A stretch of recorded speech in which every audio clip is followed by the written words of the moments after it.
in a trachoma, we see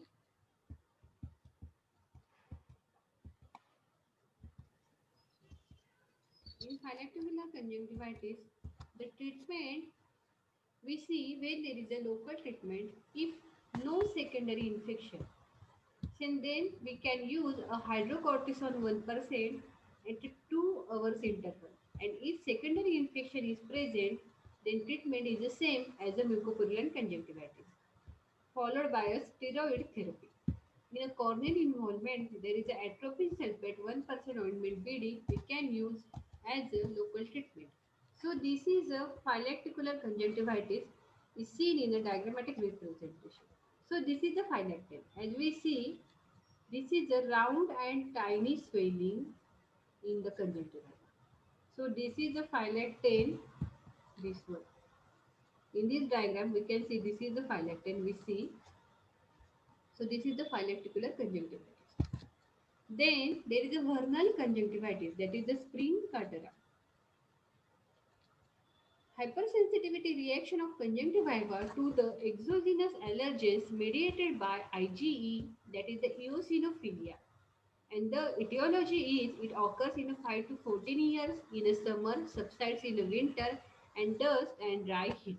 So when we see the vernal conjunctivitis, that is a spring cataract, it is a bilateral, recurrent, seasonal allergic conjunctivitis in the children caused by a exogenous allergens. And in a etiological factor, we can see it is seen in a 5 to 14 years. Boys are more affected than girls. Then prevalent in summer month in India and subsided during the winter. So next is external allergens like dust, pollens and modules.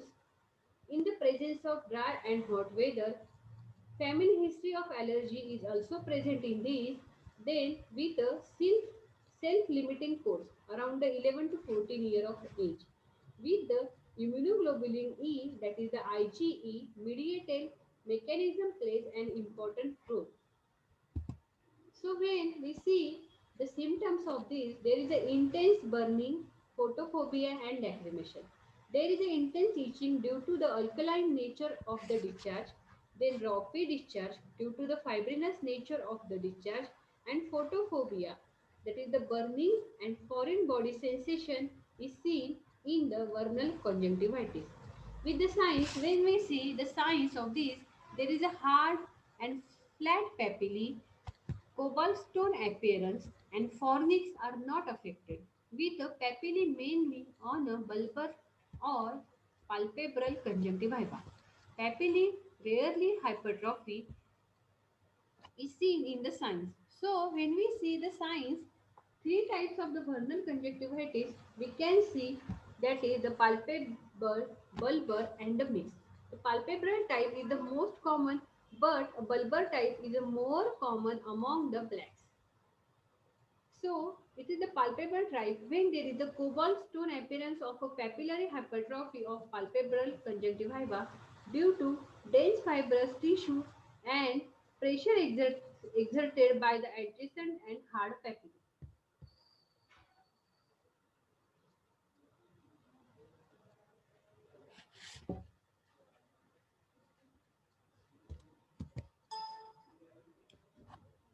Then the color of the papillae is a bluish white, that is the milky hue due to the hyaline degeneration.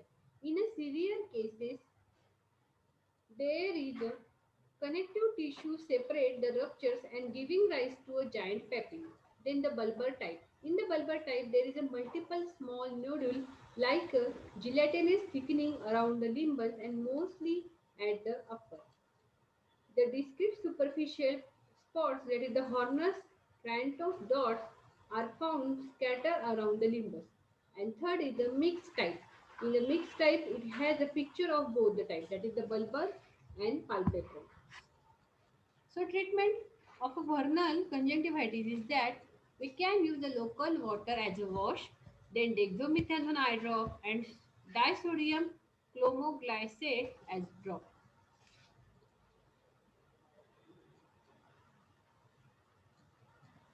We can use a topical steroid cold compress, which is a soothing.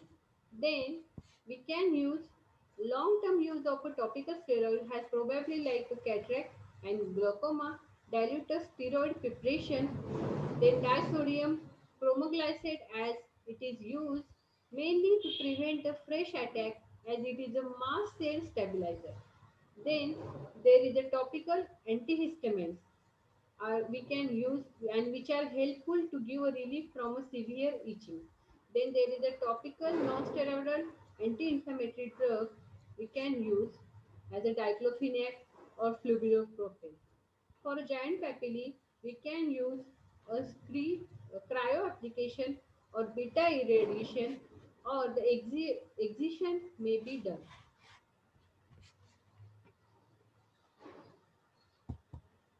So this is a diagrammatic representation of vernal conjunctivitis. In this, we can see the progression of vernal conjunctivitis, that is a diffuse papillary hypertrophy, most marked on a superior tarsus. So these are the cobblestone appearance of vernal folliculitis. When in this, we can see there is a hard and flat papillae are seen. So formation of the cobblestone papillae is seen in conjunctivitis. And these are the rupture of the septi. So these septi are ruptured and there is a giant papillae formation. We can see in the vulvar conjunctivitis. So this is the diagrammatic representation of vernal conjunctivitis. Then there is a, along with the allopathic treatment, there is a homeopathic therapeutics of conjunctivitis, what we can see in a next topic. So this is a type of the conjunctivitis. In that we can see,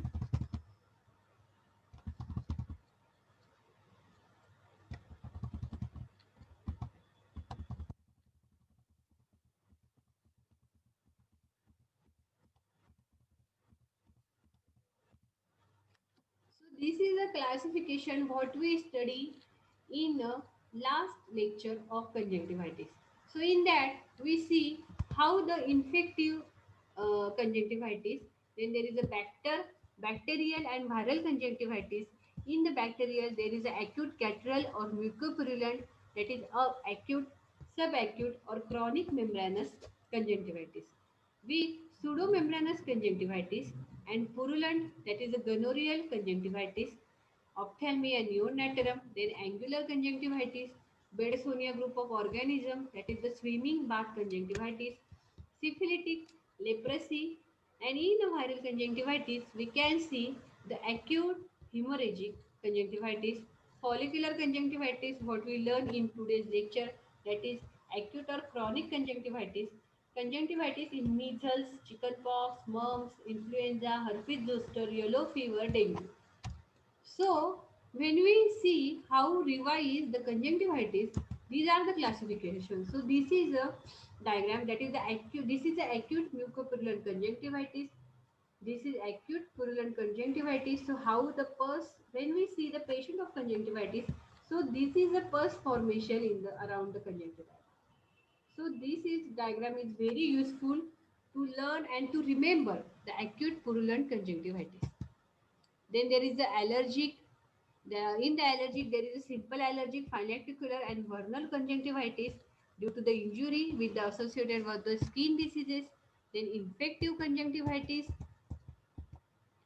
So this is the diagram of the infective conjunctivitis. In this, we can see how the infection is occur around the conjunctiva. In the conjunctiva, there is a redness, there is a swelling, there is a itching, and there is a lacrimation. Then the membranous conjunctivitis.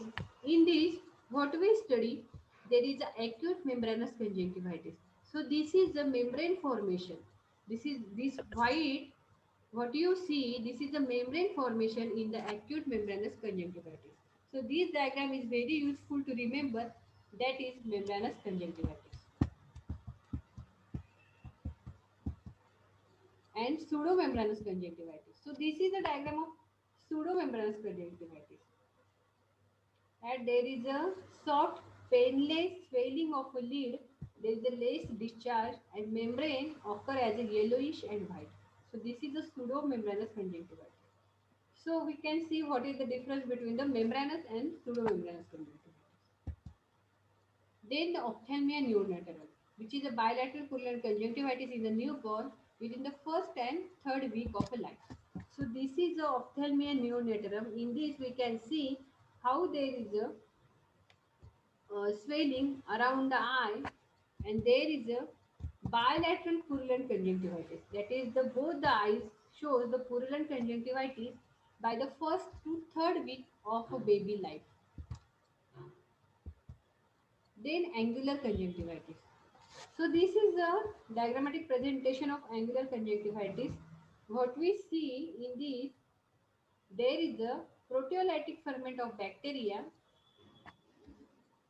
by the tears, and this ferment is inhibited by the tears. Therefore, common area which are not bathed in the tear, and there is a chronic inflammation is occurred around the conjunctiva.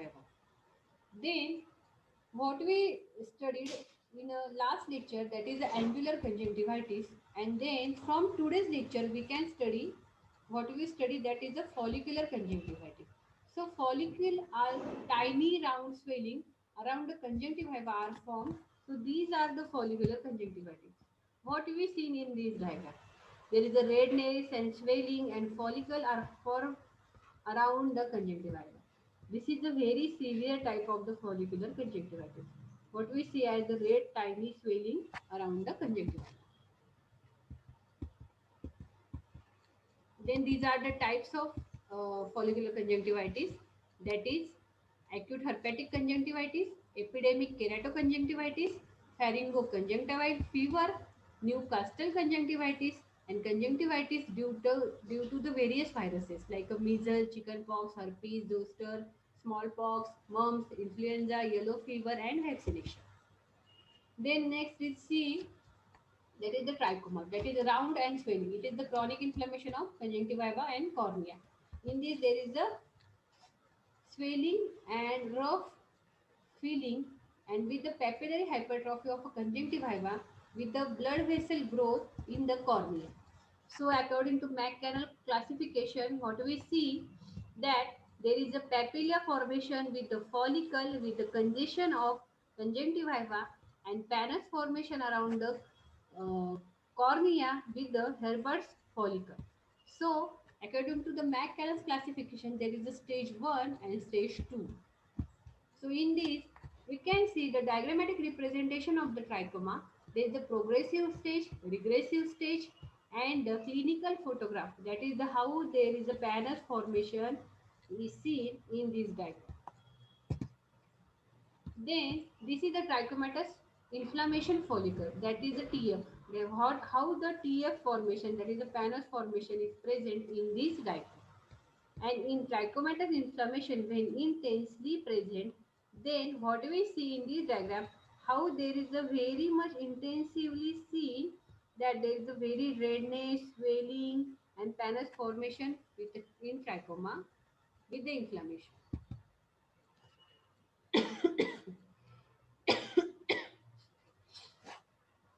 Then last stage is the healing stage. In the healing stage, there is the scar formation.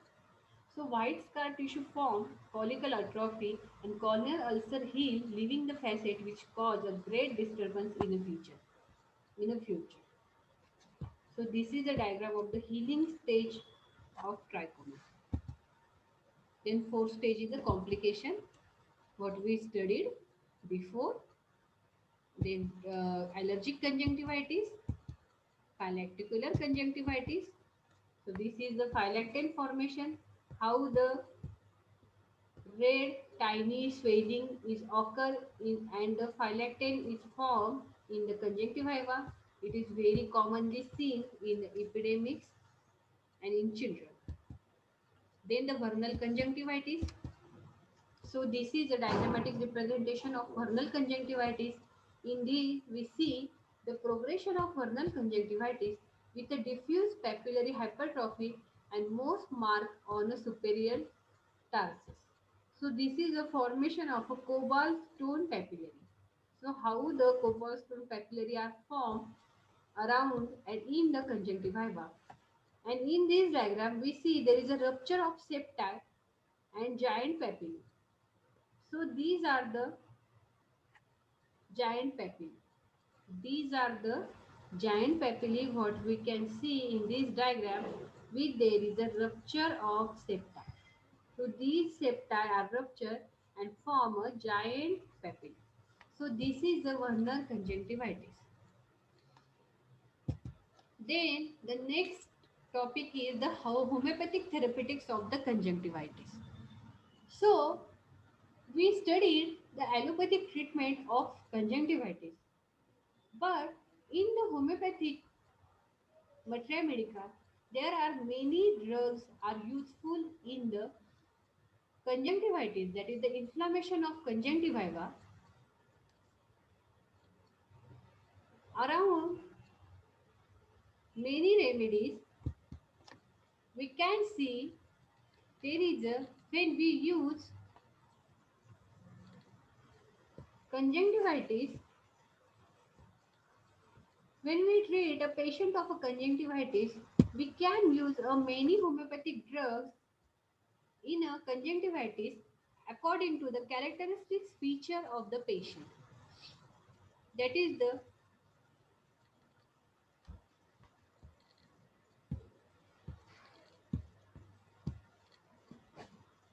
hello characteristics feature distinguish the conjunctivitis in its types.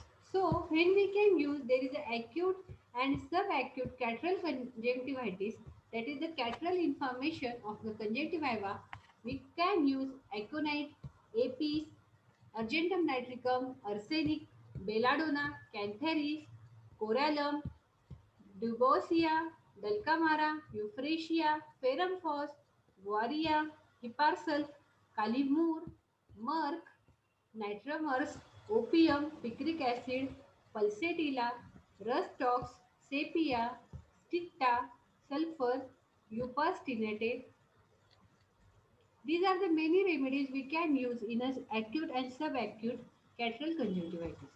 Then in a chronic conjunctivitis, that is the chronic inflammation of conjunctiva, we can use alum, antimtrat, argentum nitricum, arsenic, aurum mur, belladonna, euphrasia, kali beach, merxol, sorinum, pulsatilla, sulfur, thuja and zinc.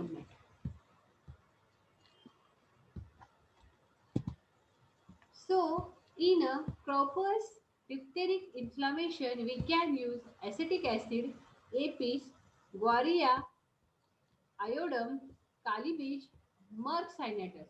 In follicular, that is the granular inflammation, we can use